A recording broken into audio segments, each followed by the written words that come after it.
მოგესალმებით ძვირფასო რადიო მსმენელებო, ეთერშია შუადღის პოლიტიკა FM 98.5-ზე. ჩვენ მოვაწყობთ რადიო სივრცის გაზაფხულის ქუჩის სტუდიიდან და ვაგრძელებთ შუადღის პოლიტიკის მეოთხე სეზონს.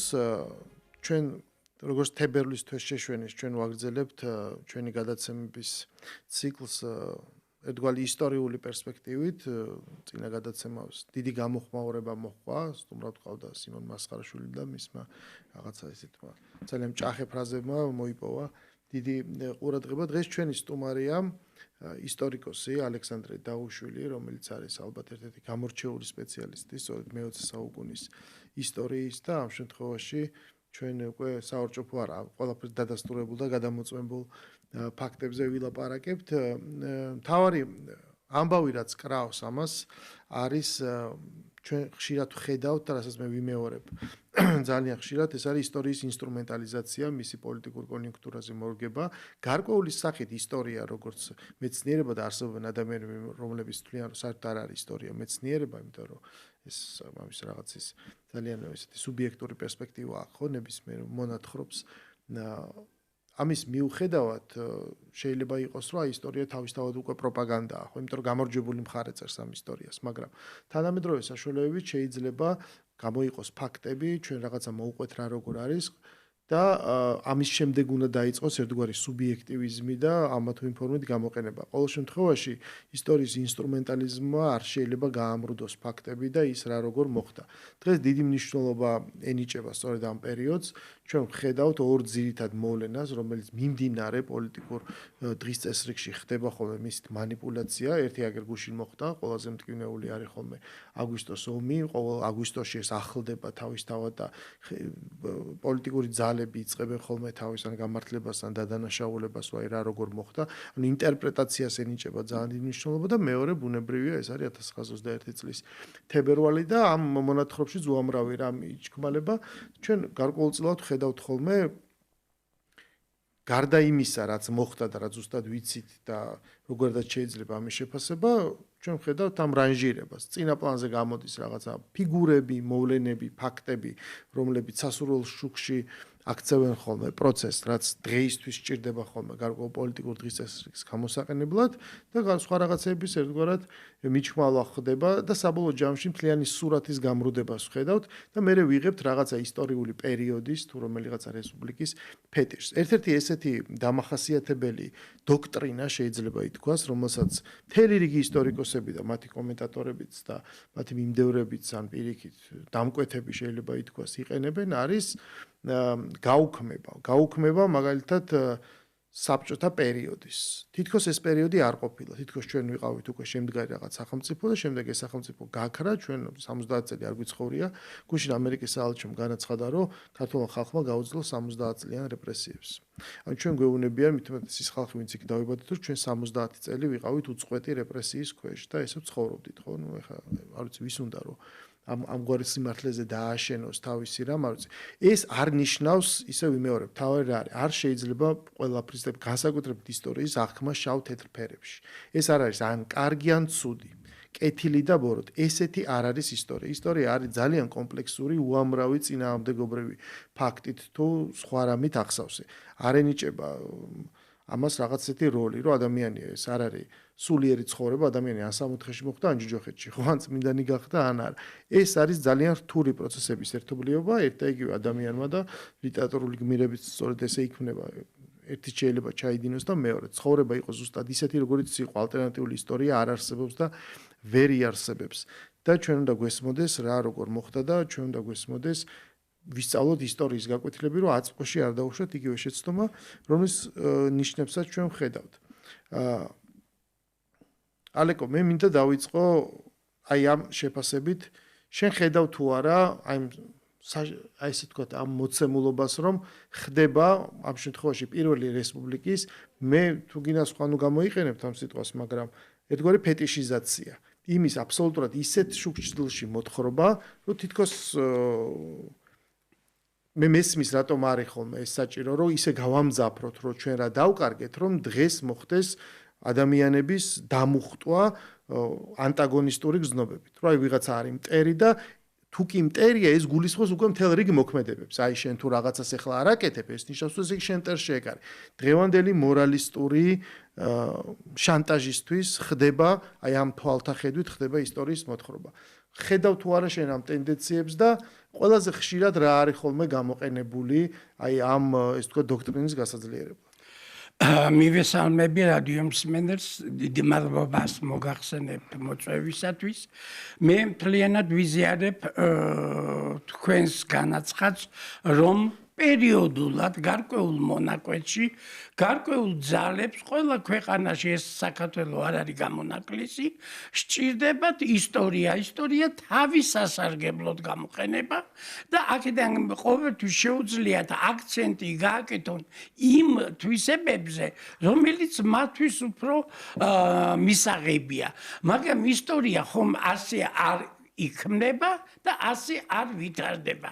ისტორიას აქვს ერთი მაგისტრალური ხაზი, როგორც ქვეყანას, ისე მსოფლიოს. მსოფლიო ისტორია ვითარდება კარდინალური ხაზით, რომელიც მკაცრად არის დეტერმინებული საზოგადოებრივი განვითარების იმ კანონით და ლოგიკის, იმ წესებით და კატეგორიებით, რომელიც უხსოვარი დროიდან ჩამოყალიბდა. ჩვენ ისტორიას ძალიან ხშირად დღეს და საქართველოშიც როგორც პოლიტიკოსები, ისე რიგითი ადამიანებიც ზემოდან ქვემოთ უყურებენ. ესე ისტორია არ იქმნება, იმიტომ რომ ქვემოდან მომდის ისტორიული პროცესი, მოვლენები მწიფდება, ზოგიერთი მოვლენა მწიფდება 100 წლის განმავლობაში და თავის განვითარებას შემდეგ პოულობს. ასევე არის ყველა საკითხი და მათ შორის იგივე თებერვლის მოვლენებთან დაკავშირებული საკითხები და პრობლემები. მე შემიძლია როგორც ისტორიკოსმა, რომელიც კარგად ვიცნობ ამ ეპოქას და ამ ისტორიოგრაფიას, გითხრათ, რომ ბოლო 30 წლის განმავლობაში ქართულ ისტორიოგრაფიას ამაზე უფრო საინტერესო საკვლევი თემა არ ქონდა. აქედან გამომდინარე, მე შემიძლია ისეც და დავეთანხმები მოდერატორს, რომ მან ზუსტად ჩამოაყალიბა აი არ უნდა მოხდეს ისტორიის პოლიტიზირება. ჩვენ უნდა გავარკვიოთ თუ რა უსწრებდა წინ და ეს თებერვალი რატომ გახდა ასეთი, შეგვეძლო თუ არა რაღაცის თავიდან აცილება თუ არ შეგვეძლო.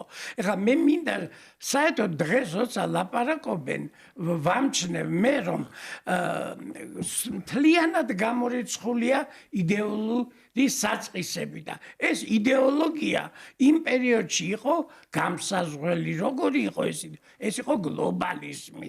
გლობალიზმი მუდამ ვლინდება სხვადასხვა ფორმით. გლობალიზმი ეს არის სამყაროს ისტორიული განვითარების თავისებურება. უხსოვარი დროიდან ძველი ქვეყნებს ახასიათებდა და მერე პერიოდულად ყოველთვის გლობალიზაცია ცდილობს მოიცვას მთელი სამყარო.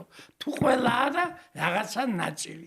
მაგრამ მას მუდამ უპირისპირდება ნაციონალიზმი და ის ნაციონალიზმი არა მარტო ლაგამს ამოუდებს ზოგჯერ წარმატებულად, არამედ ახერხებს იმას, რომ შეინარჩუნოს ეროვნული ფასეულობები, ეროვნული კრიტერიუმები და ქვეყანა განავითაროს ტრადიციული ფასეულობების მიხედვით.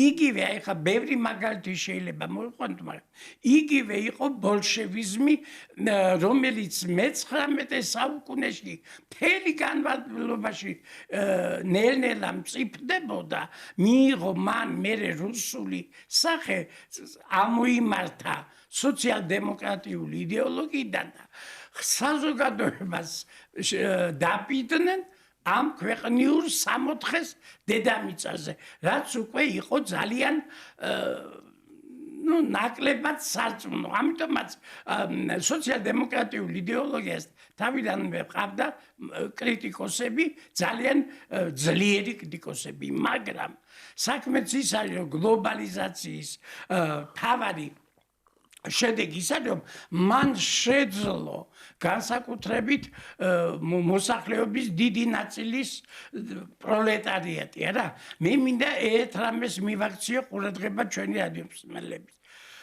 მარქსიზმის იდეოლოგია რომელსაც აღიარებდა საქართველოს როგორც ისე მემარჯვენე მიმართულებები მისი გულისხმობს ერთ მნიშვნელოვან თეზის პროლეტარიატს არ აქვს სამშობლო.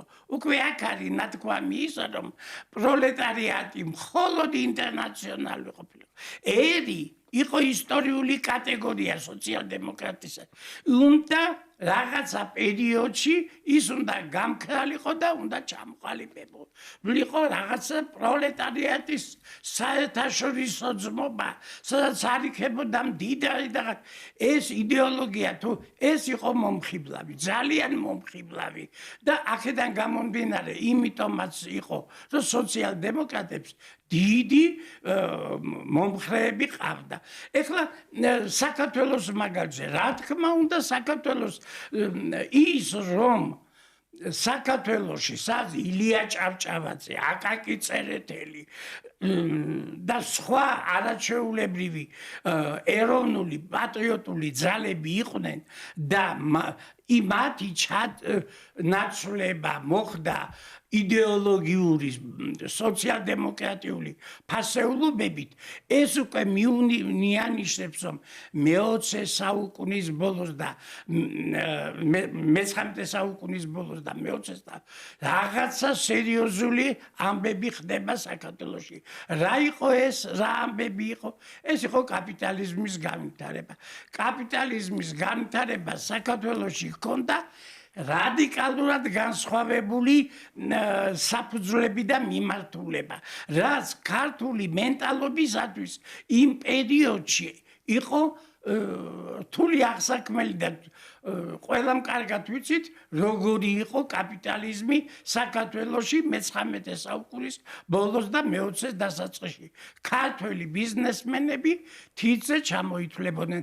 აქედან გამომდინარე, კაპიტალიზმი ეროვნული ვერ იქნებოდა და აქედან მეორე დასკვნა ის არის, რომ ვერც ეროვნულ კულტურას ის ვერ შეუქმნიდა იმ საფუძვლებს, რაც მას სჭირდებოდა.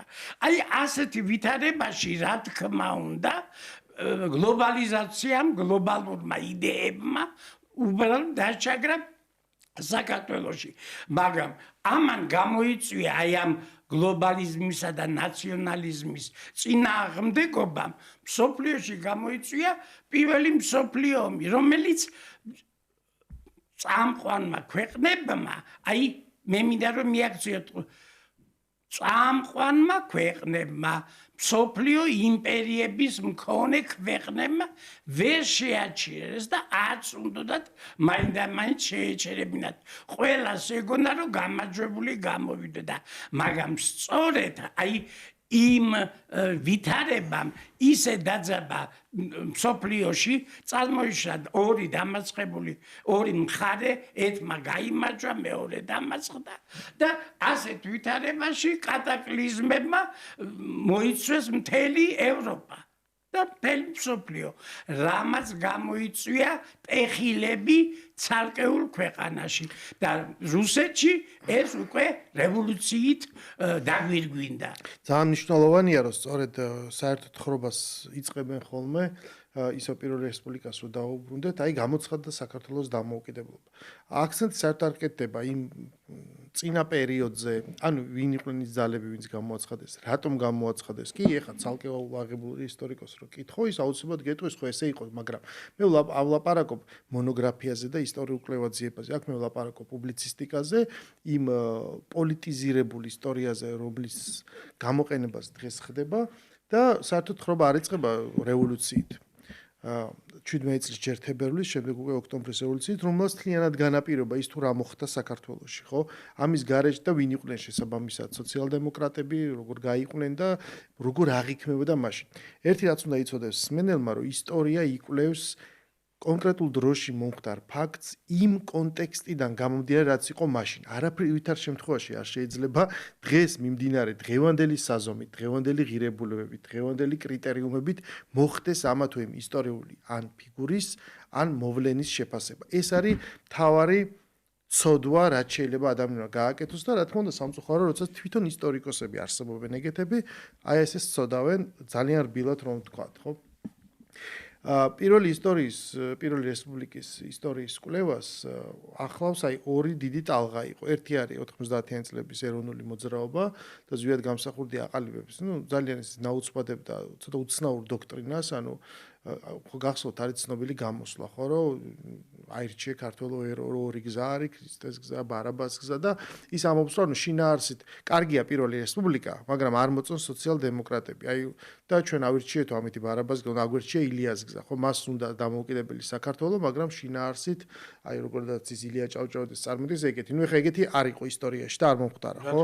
და ილია ჭავჭავაძე უკვე 10 წლის მკვდარი იყო იმ დროისთვის.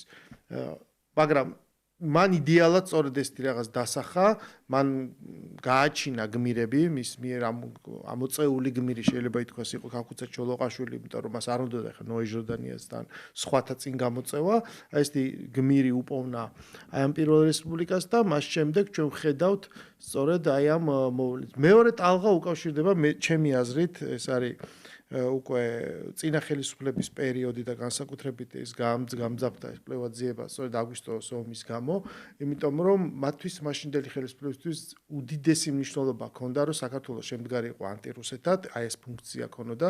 პირდაპირ აქვს მე შესაძლოა შენახულიც მაქვს ეგ ვიდეო პრეზიდენტს მიხეილ სააკაშვილს მაშინ თქვა, რომ საქართველოს გადარჩენის გზა და ფორმულა არის სწორედ ეს, რომ საქართველო უნდა იყოს დაპირისპირებული რუსეთთან, ეს არის ჩვენი ფუნქცია და ამისთვის იყო მნიშვნელოვანი ესე მოერგო პირველი რესპუბლიკის ისტორიაც, რომ აი ნახე ჩვენ დამოუკიდებლები ვიყავით და შემდეგ მოვიდნენ ისინი და წაგვართვეს და ამიტომ ჩვენი ისტორიული მისია არის, რომ უნდა მოკლედ ვეომოთ რუსეთს. ნუ ეხა გზაში რა მოგივა, ეს ვის ინტერესში შედის, სად დაზიანდები, ეს მეორე ხარისხოვანია, მოდი ამაზე არ ვიფიქროთ. აი ეს იყო შინაარსი. პირდაპირ უნდა ვთქვა ხოლმე რაღაცეები, თორე ხშირად სმენდელს ისე ესმის, რომ რასაც ციტირებ ხოლმე, გონიათ რომ ამას მე ვამბობ. აი ეს ტალღები განაპირობებს იმ პერსპექტივას, როგორადაც ხდება ამ ისტორიის მოთხრობა. იყო თუ არა შესაძლებელი, და ხო, ყველა ის ქართველი, რომელიც მეორე მხარეს, რომელიც რუსულ ჯართან ერთად შემოვიდა 1921 წლის თებერვალში, რა თქმა უნდა, წარმოდგენილია როგორც მოღალატე, მკვეთრად უარყოფითი ნიშნის მქონე. კიდევ ერთი ფაქტორი, რასაც ასევე მინდა მოკლედ ხაზი გაუშვა, დღეს უკვე გაუქმებულია კრიტიკული აზროვნება. წარმოდით ისტორიაშიც კი, როდესაც უამრავი კითხვა უნდა დაისვა სხვადასხვა პერსპექტივით მოვლენას შეხედო, დღეს იკრძალება რაიმე განსხვავებულის თქმა. ან განსხვავებული დამოკიდებულების გამოვლენა, არის შენ ვის მხარეს, ანუ ისტორიულ გმირზე ან დიდი ხნის გარდაცვლილ ადამიანზე გეუბნებიან, რომ შენ ვის მხარეს ხარ, შენ მოგწონს თუ არა, შენ როგორ ბედავ რაღაც კითხვა დასვი და ასე შემდეგ, ხო? ანუ თქვათ რომ ვიკითხოთ, რომ ქართველები რომლებიც შემოვიდნენ და მე გასაბჭოდა საქართველოს და რაც ვიცხოვენ და ქართველები რო არ შემოსულნი და რუსები შემოსული იყვნენ, უკეთესი იქნებოდა თუ შეიძლება უარესი იქნებოდა. ანუ აი ესეთი კითხვების დასმაც კი წარმოიდგინე არის აკრძალული, იმიტომ რომ დღევანდელ პოლიტიკურ კონიუნქტურას საერთოდ არ აინტერესებს ისტორია. საერთოდ ეს იმ ისტორიკოსებსაც კი რომ ბედავენ და რაღაცა ესე ვთქვათ განაზრებებით გამოდიან, ეს არ აინტერესებს. მათ აინტერესებს დღევანდელი პოლიტიკური ბრძოლა და ამ ისტორიის ინსტრუმენტალიზაცია. ეს არის შავი თეთრზე. ისინი არ არიან ისტორიკოსები, ისინი უბრალოდ პარაზიტირებენ ისტორიაზე ამ გაგებით და მათ მოუწევთ ადრე თუ გვიან ამის აღიარება, ეს უკვე დღესაც ნათელია. იყო თუ არა საშუალება მაშინ შენი აზრით, რომ საქართველოს ქონოდა ალტერნატიული ისტორია. მე მაგალითად ღრმად ვარ დარწმუნებული, რომ ეს იყო შეუძლებელი, ძალიან მარტივად დასრულდა, იყო დიდი სოციალ-დემოკრატებმა არ აქვს მნიშვნელობა მენშევიკი თუ ბოლშევიკი გაიმარჯვა რევოლუციაში, დაიწყო სამოქალაქო ომი რუსეთში, ბოლშევიკებმა გაიმარჯვეს და მათ შორის დაიწყო თქმა უნდა ტერიტორიების აღდგენა, რაც მათ ჩაიგდეს ხელში. როგორც კი დაეცა ბაქო, წავიდნენ ბრიტანელები, რომელსაც ჩაანაცვლეს გერმანელები და გერმანელები წავიდნენ, იმიტომ რომ დამარცხდნენ მსოფლიო ომში. დაეცა ბაქო, ბრიტანელებს აქ არაფერი ესაქმებოდათ, ესე მშვენივრად მიგვატოვეს, წავიდნენ და დარჩით და სხვა ვინ შემოვიდოდა აქ თებერვალში შემოვიდოდა მარტში წინა წელს თუ გვიან და ეს ვინ იქნებოდა ეს იყო მხოლოდ დროის ამბავი მე ესე მგონია თუმცა მე მომისმენი ალტერნატიული ვერსია რომ აი ჩვენ შეიძლება და გაგვეძლო იქ რაღაცა მეტი ზარბაზანი მეტი თვითმფრინავი თუ ასე შემდეგ როგორ ფიქრობ შენ ანუ აზრი აქვს იმაზე დღეს ლაპარაკს რომ შეიძლება საქართველოს ისტორია ალტერნატიული ყოფილიყო მეც მიმაჩნია ბატონო გურამ რომ თქვენი დასკვნა იმასთან დაკავშირებით რომ ისტორია ვითარდება ერთი ლოგიკით და ის რაც მოხდა ის იყო შესაძლებლობებს შორის ყველაზე ლოგიკური სხვანაირად ახლა მე ვეცდები რომ კონკრეტიკით ეს თქვენი დებულება გავამყარო ჩვენ სოციალ-დემოკრატებზე ვლაპარაკობთ და მე მინდა ხაზგასმით აღვნიშნო ქართველი სოციალ-დემოკრატები როგორც მემარჯვენეები ისე მემარცხენეები რუსეთის იმპერიაში იყვნენ გამორჩეული შეიძლება ვინმეს ესეც მოეჩვენოს რომ რატომ უნდა ყოფილიყვნენ ქართველები თქვათ ასე გამორჩეულები სოციალ-დემოკრატიაში მე ამის თეორიაც მაქვს რატომ მოხდა ესა მაგრამ ეს ეხლა არ ჭირდება მაგრამ ჩვენ ეხლა რა გჭირდება იცი რომ როცა მოხდა თებერვლის რევოლუცია ერთ-ერთი წამყვანი და ინსტრუმენტი ამ რევოლუციისა ესენი იყვნენ ქართველი სოციალ-დემოკრატები კარლო ჩხეიძე და ირაკლი წერტელი აკაკი და სხვები რომლებიც პეტერბურგში განსაზღვრავდნენ ვითარებას არცერთ ეტაპზე მათ იმ პერიოდში ეს იყო ოქტომბრის რევოლუციამდე არც კი დაუყენებიათ საქართველოს დამოუკიდებლობის საკითხი ხო შეეძლოთ არა რევოლუცია მოხდა ყველა რუსეთის დიდი რევოლუცია ჩვენ უნდა ბოლომდე მივიყვანოთ სოციალური საკითხები და დამფუძნებელ კრებას ელოდებოდნენ ეს იყო სანამ ისინი აკონტროლებდნენ ხელისუფლებას მაგრამ აი მე სულ იმას ვამბობ რომ იმ პერიოდში რატომ რუსეთის აი ამ დემოკრატიულმა ძალებმა ვერ მოახერხეს რომ შეეჩერებინათ გერმანელების შემოტევა შეეჩერებინათ მგრევა და ეს ყველაფერი ბოლშევიკების თვის იდეოლოგიური მანიპულაციის საშუალება არ მიეცათ მათ ვერ მე ერთი რაღაცა უნდა თქვა რასაც ამას წინათ მივაკლე ადრე ესე იგი გერმანელების წინააღმდეგ ბრძოლა გადადეს პეტროგრადში იმიტომ რომ საბჭოების ყილობა უნდა ჩატარებულიყო და ორი კვირით გადადეს რომ გადადეს ეს ორი კვირით გერმანელებმა ძალები მოიმარეს და თითქმის მთელი ბალტიისპირეთი დაიკავეს და ფაქტობრივად რევოლუციური ენთუზიაზმი ზის დასეს ამან გამოიწვია ჟაჭვური რეაქცია რასაც მოყვა ბოლშევიკების ზეგავლენის გაძლიერება და აი უკვე მერე როცა ბოლშევიკებმა იქ ხელში აიღესა ქართველმა მენშევიკებმა მაშინაც კი არ მოინდომეს დამოუკიდებლობა გამოეცხადებინათ ხო შეიძლებოდა იმ წუთას ეს გაეკეთებინათ თქვათ ოქტომბერში 18 წლის 17 წლის ოქტომბერში მათ შეინარჩუნეს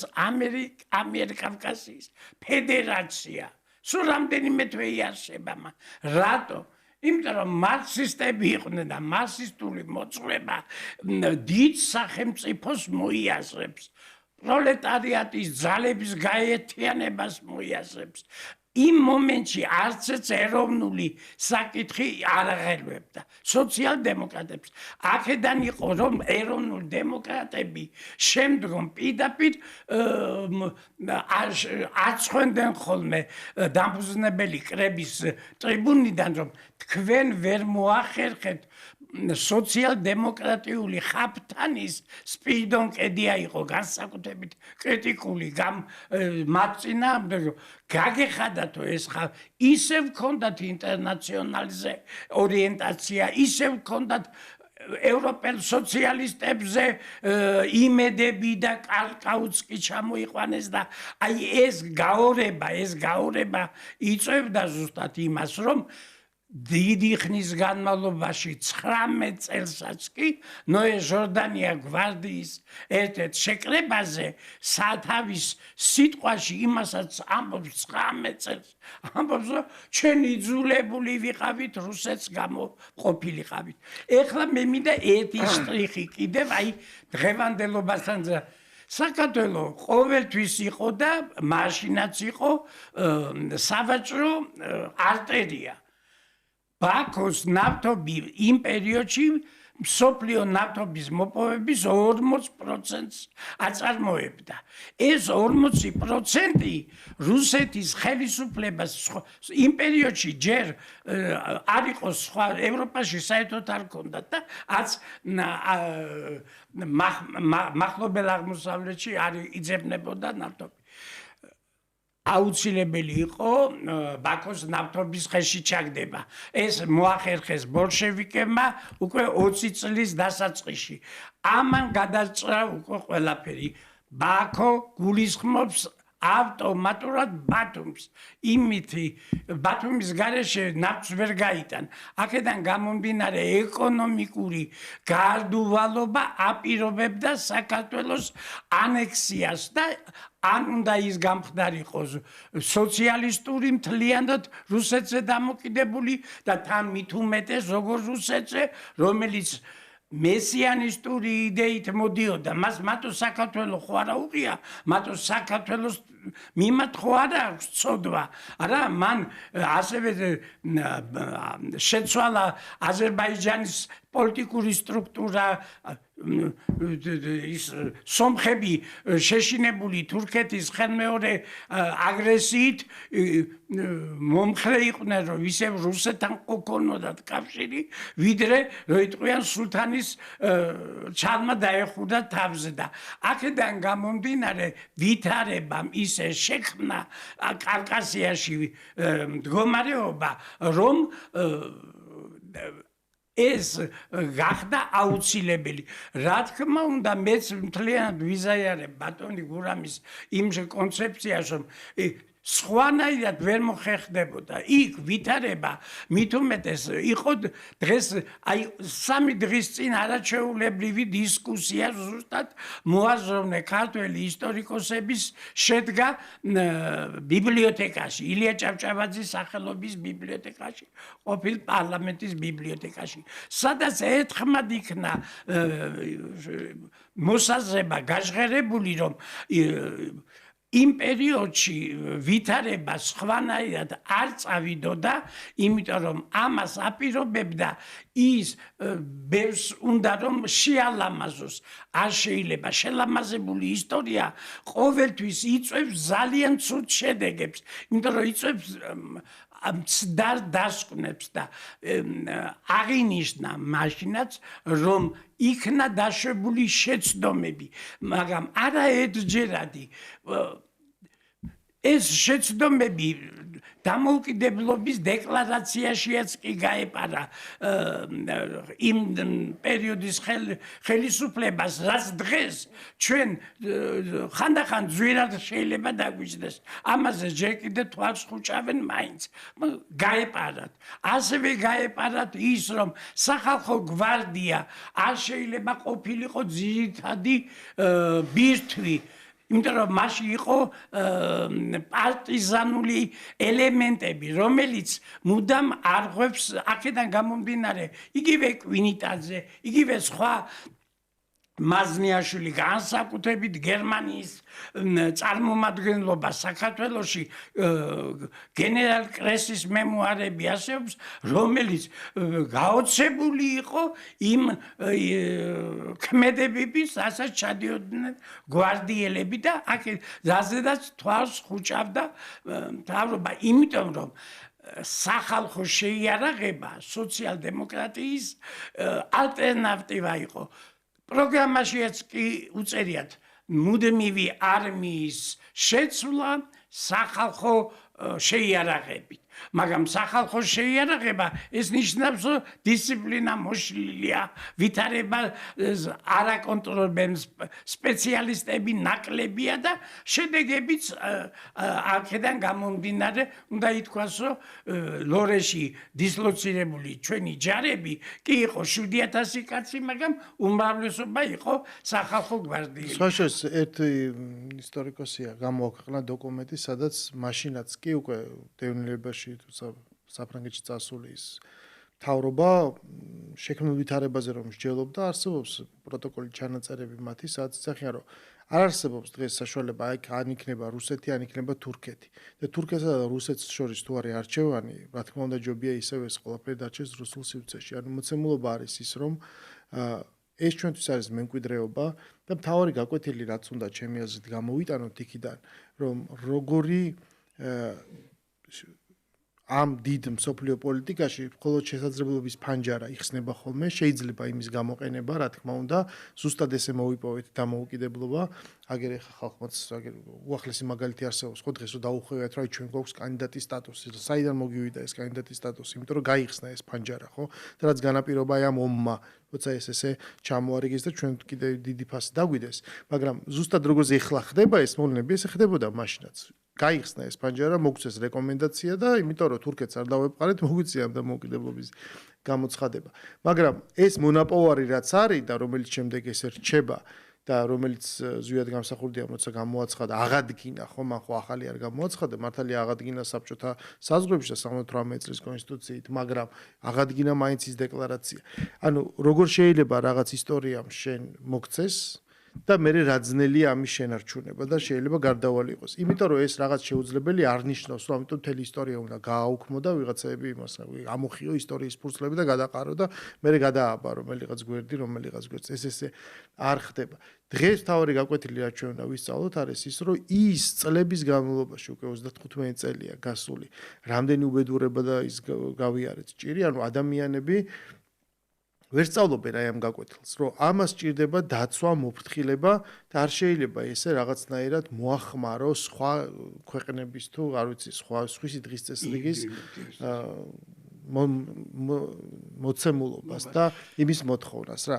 ანუ ეს გაკვეთილი ჩვენ შეიძლება თუ არა, რომ რაღაცნაირად ამ ქვეყანაში მოხდეს ისტორიის ახალ ისტორიაზე ლაპარაკი, თორე ძველზე მეტნაკლებად კონსენსუსი არსებობს, ხო?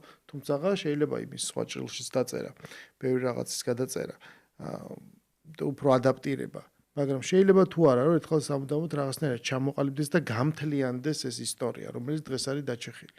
ნამდვილად, მე მთლიანად გეთანხმებით, ბატონო გურამ, საქართველოს ისტორია ერთიანი და განუყოფელია, როგორც კვართი უფლისა. ეს არის ქართველი ერის ყველაზე დიდი დამსახურება მსოფლიოს წინაშე. მან 3000 წლის განმავლობაში ჩამოაყალიბა, ჩამოქნა არაჩვეულებრივი ისტორია, გმირულიც, იქ ისტორია არის კარგიც, არის ცუდი ფურცლებიც, მაგრამ აი რაც თქვენ თქვით ბატონო, როგორ შეიძლება ისტორიასთან ბრძოლა, რაღაცა მოგწონდეს, რაღაცა არ მოგწონდეს. ყველაფერი ის დღეს არის ისტორიკოსების ნაწილი, რომელსაც საქართველოს ისტორია ლევილში გადააქვთ. და რაც ხდებოდა ლევილში, ის არის ყველაფერი, მაგრამ მე და ჩემი თანამოაზრე კოლეგები ფიქრობთ, რომ ის 70 წელი შეიძლება დრამატული და ეს 30 წელი არ იყო დრამატული. ის 70 წელი კი იყო შეიძლება დრამატული და ტრაგიკულიც და ისეთ, მაგრამ ქართველმა ერმა, რომელიც 3000 წლის მანძილზე თავისი ისტორიის შეისწავლა ერთი უნიშნელოვანესი კანონი და წესი, რომელსაც იცავდა, ეს არის ადაპტაციის უნარი და ბალანსირებული საგარეო პოლიტიკა. ამან გადაარჩინა საქართველო. რაც არ უნდა ის ყველაზე მძიმე პერიოდში საქართველოს ისტორიაში ქართველი ახერხებდა ადაპტაციას. ირანი იყო, ირანულ ენაზე ლექსებს წერდა რა. ყველანაირად აქედან გამომდინარე ჩვენ უნდა შევისწავლოთ ის ობიექტური ისტორია და გამოვიყენოთ დღევანდელი საჭიროებისათვის. იმიტომ რომ როგორც ისტორიკოსებს არის გავრცელებული, ისტორია მეორდება. ზოგჯერ ეს არის ტრაგიკული, ზოგჯერ ეს არის ფარსის სახით. ძალიან ბრძენმა კაცმა თქვა დღეს ზოგიერთი მას უკვე პატივს ასცემს, მაგრამ ისტორია ამას ადასტურებს. დღეს საქართველოს მოსახლეობა და ქართული სახელმწიფოებრიობა ისეთივე განსაცდელის წინაშე დგას, როგორიც იყო 21 წელს და სხვა არაერთ იმაზე. იმიტომ რომ ჩვენს ეროვნულ დამოუკიდებლობას, თვითმყოფადობას თუ გინდათ სურვილს, რომ მე ვიცხოვრო ასე და არა ისე, რაც უნდათ თქვათ კაია კალას და მის მეგობრებს. მე მიმაჩნია, რომ ჩვენ უნდა გავითვალისწინოთ რა შეცდომები დაუშვით, ის რომ დღეს ხერხდება ჩვენი ეროვნული ინტერესების დაცვა ბოლომდე და აღარ უყურებთ რაღაც პერიოდში 70 წლის განმავლობაში, რა თქმა უნდა, იყო ისეთი 10 წლეულებიც, სადაც ჩვენ ყველა სიტყვას, ყველა აზრს და მძიმეს ვიღებდით, ვითავისებდით და ზოგჯერ ამან ჩვენ ძალიან ჩამოგვწია ბევრი ამბისაგან და დღეს ახლა როცა მავანი ჩვენ ვიკიჟინებენ რომ ჩვენ ვითომ რაღაცა უკუსმლა გვაქვს, რაღაცა რუსეთს დავუახლოვდით, თვითონ გარბიან ჩინეთისა და ემზადებიან კრემლში ჩასასვლელად და სალაპარაკოდ. საქართველოს პატარა ქვეყანაა, ძალიან პატარა. ჩვენ არ გვაქვს შეცდომის უფლება. რა დაუჯდა უკრაინას ეს შეცდომა და ეს შეცდომა იყო, ეს ყველა მიცოდა 4 წლის წინ და ამას უკრაინის დღეს ხელი ზოგიერთი ხელისუფალის აღიარებს, რომ მაშინ რომ მომხდარიყო და ინგლისი, აი კიდევ ინგლისი აჩარეულიყო, არა? ბორის ჯონსონის სახით შეიძლებოდა როგორც ბატონი ტრამპი აღნიშნავს ეს ომი მაშინვე შეჩერებულიყო მაგრამ რა უყოთ იმას რომ ყველას აქვს ინტერესი ყველას უნდა თავისი საქმე ინგლისი საერთოდ ვისაც აქვს შუა საუკუნეებიდან იმით იყო ცნობილი რომ მას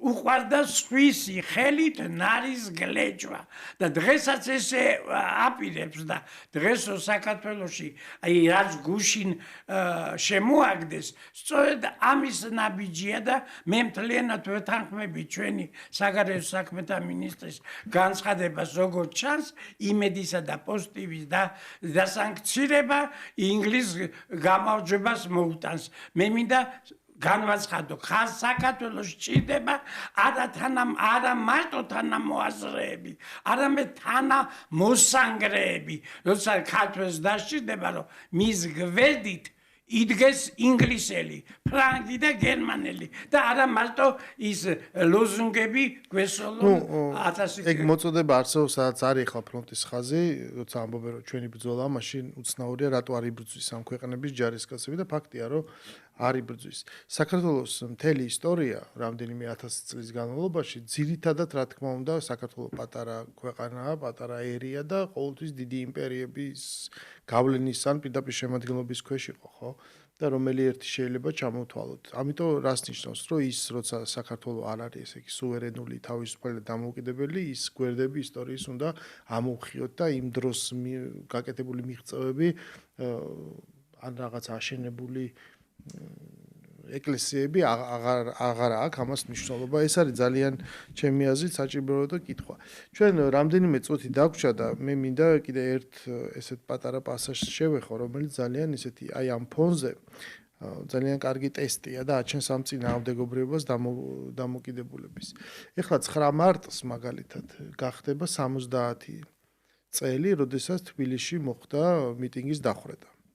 სულ 3 ეს თარიღი არსებობდა, ხო? საბჭოთა პერიოდიდან ეს არის 9 მარტი, ეს არის 14 აპრილი 78 წლის, როცა ეს სახალხო გამოსვლები იყო და 9 აპრილი.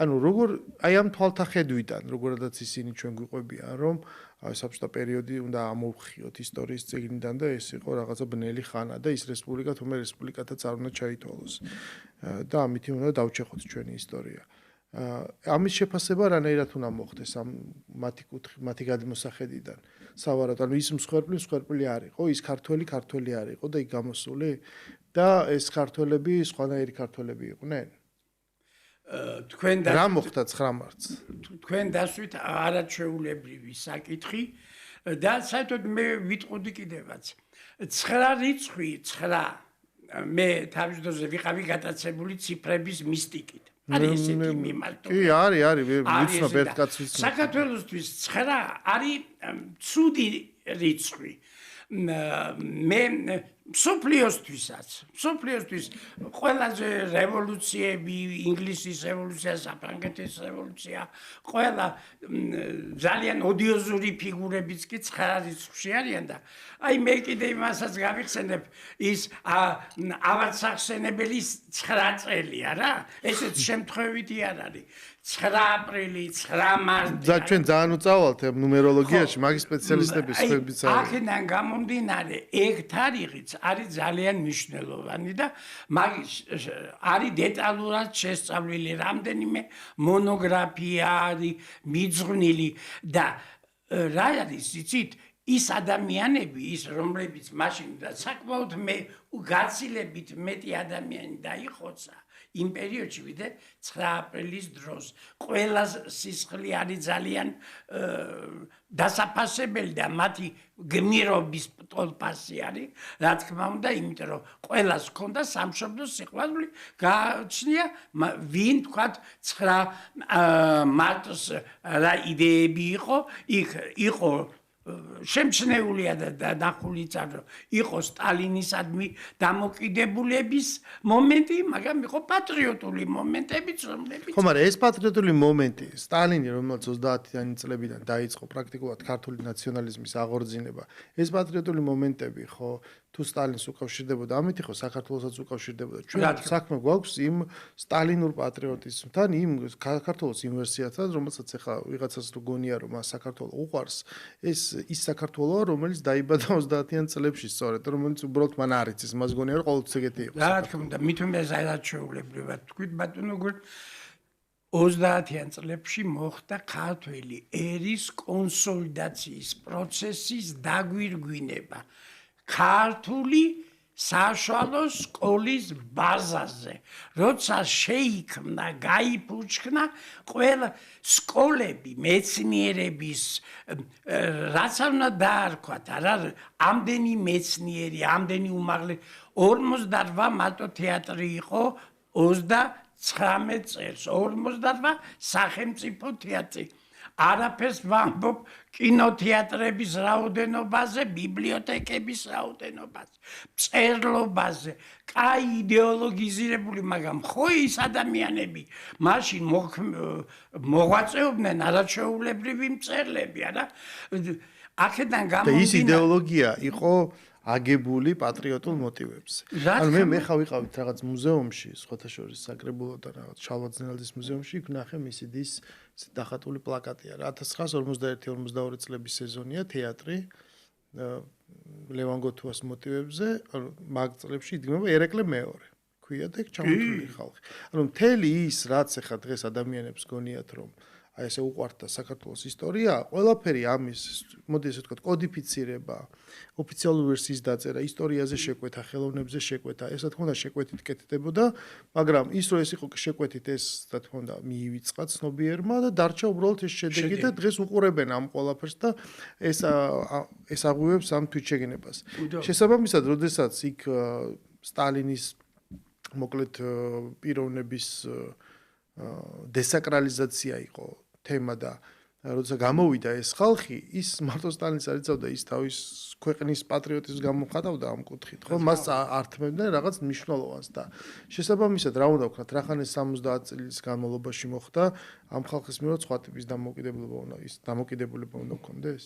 არა, მე მთლიანად ვიზიარებ თქვენას, ბატონო, როგორი ვარიანტია იცით?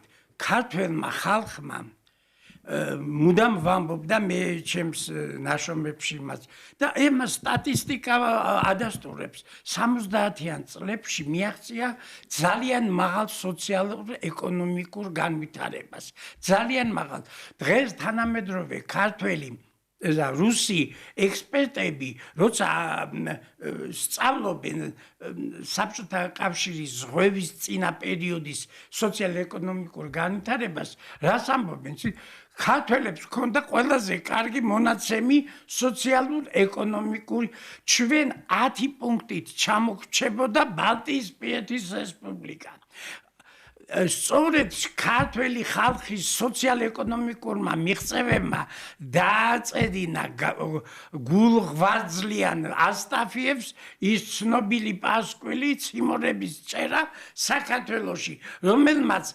აფხაზეთის ქართველებისა და იმერეთში ცხოვრები ჩვენი ქართველების ცხოვრების წესი პირდაპირ წარმოიდგინა როგორც კოშმარი, რატომ უნდა გვეცხოვრა ჩვენი შრომით, ჩვენი ოფლით და მართლა ძალიან დიდი შედეგებია ლიტერატურაში, მეცნიერებაში. 80 წელს საქართველოში 25,000 მეცნიერი იყო. ამას წინათ აი ამ რეფორმასთან დაკავშირებით გაჟღერდა. დღეს საქართველოში 6,000 მეცნიერია. აბა ჩვენ უარყოთ ის ინსტიტუტები იყო, ინსტიტუტები უზარმაზარი. ივანე ჯავახიშვილის სახელობის ისტორიის ინსტიტუტში რეფორმამდე, სააკაშვილის რეფორმამდე 200 კაცი მუშაობდა. დღეს 45 კაცი მუშაობს და სადღაც ხიმინჯებზე გადააგდეს ცენტრალური იმიდან. აი ასეთი ვითარებაში მე მთლიანად ვიზიარებ ბატონ გურამის შეხედულებას, რომ საქართველოს ისტორია ერთიანი და განუყოფელია. ის უნდა გვიყვარდეს მისი ტრაგიკული და დრამატული ფურცლებთან ერთად და არ შეიძლება რაღაცა მონაკვეთის ამოღება, გაჩუმება და მიფუჩეჩება. ისტორიკოსი თუ ის სპეციალისტია, იქ ყველაფერს თავის ადგილს მიუჩენს და ასეც ხდება.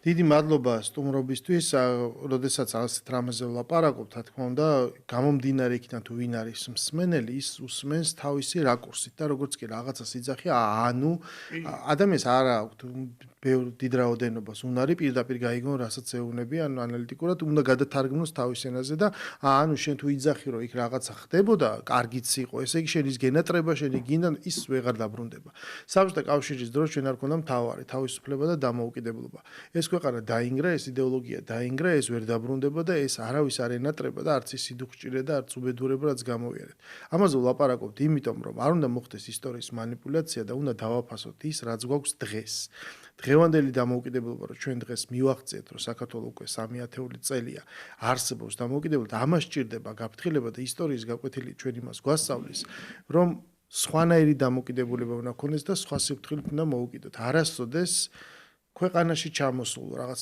საქართველოს გადარჩენის პროექტის მქონე ქართულს რომელსაც უცხო ძალა ქვეყანაში შემოუყვანია მას არასდროს წარმატება არ ქონია ეს არის მთავარი რასაც ჩვენი ისტორია გვასწავლის მადლობა კიდევ ერთხელ სტუმრობისთვის იმედი გვაქვს ჩვენ სხვა თემებზე კიდევ შევხვდებით ერთმანეთს მე კი დღეს გემშვიდობებით ორ შაბათამდე